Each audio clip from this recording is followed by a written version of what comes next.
Reading number 19.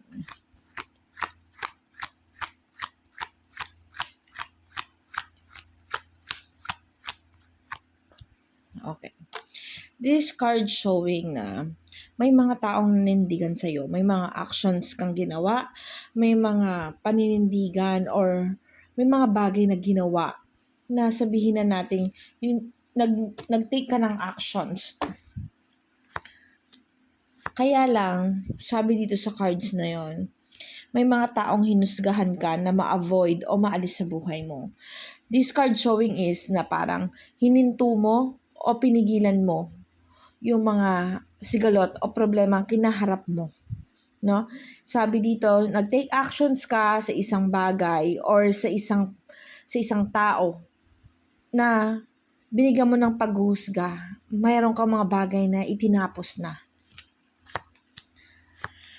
Merong bagay na dumating ka siguro sa point na hindi ka na nagbigay at may mga taong sinukuan ka. Kasi nakikita ko dito na the chariot ay nakabaliktad. So, ibig sabihin, meron kang running relationship na in-stop mo, binitawan mo, nawala ng pagbibigayan, at may ginrab kang opportunity. No? Nakita ko dito yung opportunity na yon, yung nagbigay ng lightning sa'yo. Kumbaga, kung nagbigay uli siya sa'yo ng panibagong energy, binalansi naman daw yung energy na yon or yung taong yon. Pero nakikita ko dito sa cards, may mga bagay kang natuklasan, may mga bagay na sumiwalat sa'yo.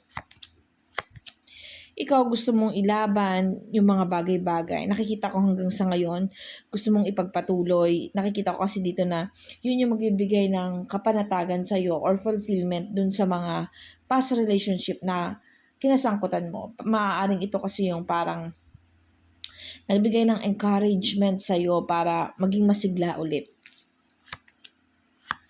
Kaya lang, sometimes you feel betray. Kasi kahit na anong porsige mo dun sa isang bagay na yon na mag-continue, may nakikita ako dito na betrayal.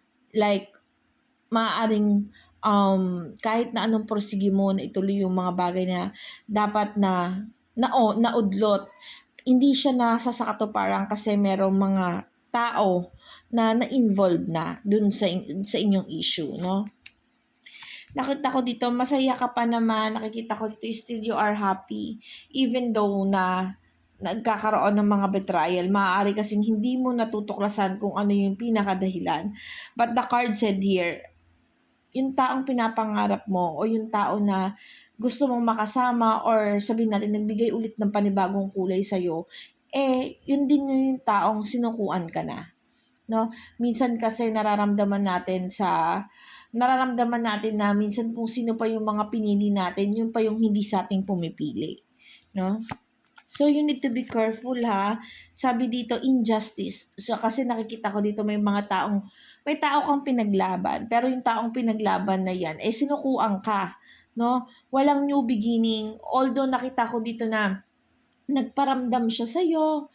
Kumbaga, naramdaman mo na mapupulfill niya yung mga kakulangan kung ano yung binitawan mo before, kung kanino ka man bumitaw before, kung anong relationship ang binitawan mo before, para lang magkaroon ng panibagong happiness o magkaroon ng new person in your life. Kaya lang nakikita ko dito, yung new person in life mo is parang hindi siya ganun ka-serious at nakikita ko dito may mga betrayal. So, ibig sabihin, hindi siya nag-proceed kahit na you choose him.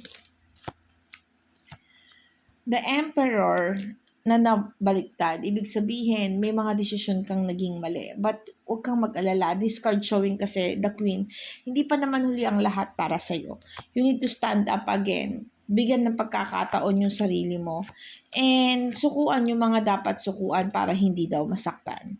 So, nakikita ko dito sa cards, parang love triangle or something like na may binitawan at may inaccept. May pinursue. But then, the card said here, mali. Kasi nakikita ko dito na hindi ka kayang panindigan or hindi ka kayang ituwid. No? Kung ano man yung na ipakita sa'yo ng taong yun, hindi kasi gano'n ka-solid yung pagkagusto niya sa'yo, or sabihin na natin na may nakita siyang mas pinursyo niya kaysa sa'yo.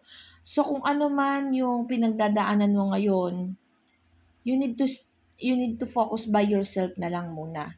Focus ka muna sa sarili mo, hayaan mo muna yung mga taong binitawan mo at yung mga taong sumuko sa'yo. Kasi nakikita ko dito na to avoid them, sumuko ka, bitawan mo din.